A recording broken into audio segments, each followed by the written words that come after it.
में बहुत से लोग रहते थे जो अपना काम मन लगाकर करते थे, परंतु आपस में किसी तरह की कोई मदद नहीं करते थे। पूजा पाठ, दया भावना, परोपकार जैसे संस्कार बहुत ज़्यादा कम हो गए। गांव में बुराइयां बढ़ गई थी। शराब, जुआ, रेस, व्यभिचार, चोरी, डकैती वगैरह बहुत से गुनाह शहर में होते थे।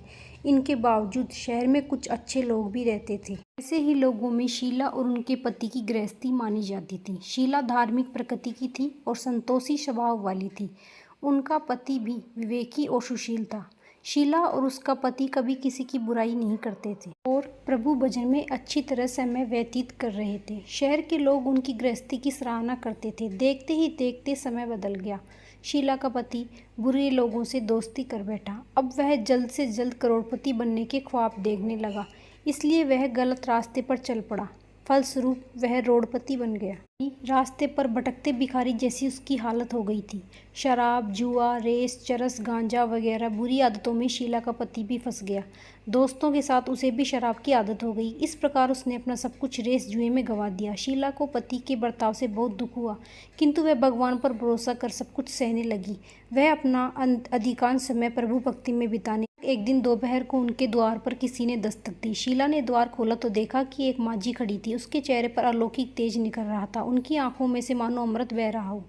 उसका भव्य चेहरा करुणा और प्यार से छलक रहा था। उसको देखते ही शीला के मन में अपार शांति छा गई। शीला के रोम रोम में आनंद छा गया। शीला उसे मांझी को आदर के साथ घर में ले आई। घर में बिठाने के लिए कुछ भी नहीं था, अतः शीला ने सकुचा कर एक फटी हुई चादर पर उसको बिठाया। मांझी बोली, क्यों शीला, मुझे पहचाना नहीं? हर शुक्रवार को लक्ष्मी जी के मंदिर में भजन कीर्तन के समय मैं भी वहाँ आती हूँ। इसके बावजूद शीला कुछ समझ नहीं पा रही थी। फिर मांझी बोली, तुम बहुत दिनों से मंदिर नहीं आई, अतः मैं तुम्हें देखने चली आई। मांझी के अति प्रेम भरे शब्दों से शीला का हृदय पिघल गया।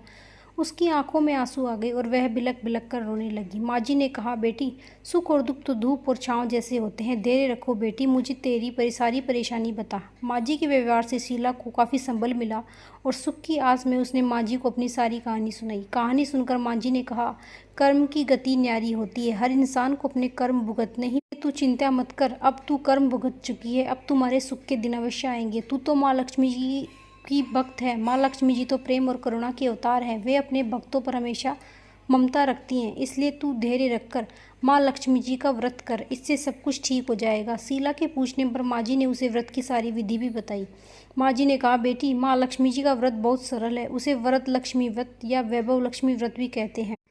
यह व्रत करने वाले की सभी मनोकामना पूर्ण होती है, यश प्राप्त होता है।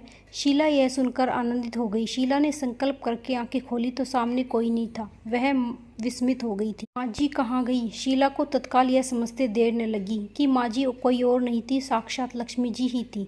दूसरे दिन शुक्रवार था। सवेरे स्नान करके स्वच्छ कपड़े पहनकर शीला ने मांझी द्वारा बताई विधि से पूरे मन से व्रत किया। आखिरी में प्रसाद वितरण हुआ। यह प्रसाद पहले पति को खिलाया। प्रसाद खाते ही उसके स्वभाव में फर्क पड़ा। उस दिन उसने शीला को मारा भी नहीं, सताया भी नहीं। शीला को बहुत आनंद हुआ। उनके मन में वैभव लक्ष्मी व्रत के लिए श्रद्धा बढ़ गई। शीला ने पूर्ण श्रद्धा भक्ति से 21 शुक्रवार किए, वैभव लक्ष्मी व्रत किया। 21वें शुक्रवार को मांझी के कहे मुताबिक उद्यापन विधि करके 7 स्त्रियों को वैभव लक्ष्मी व्रत की 7 पुस्तकें उपहार में दी। फिर माताजी के धन लक्ष्मी स्वरूप की छवि को वंदन करके भाव से मन ही मन प्रार्थना करने लगी कि हे माँ धन लक्ष्मी, मैंने आपका वैभव लक्ष्मी व्रत करने की मन्नत मानी थी, वह व्रत आज पूर्ण हुआ।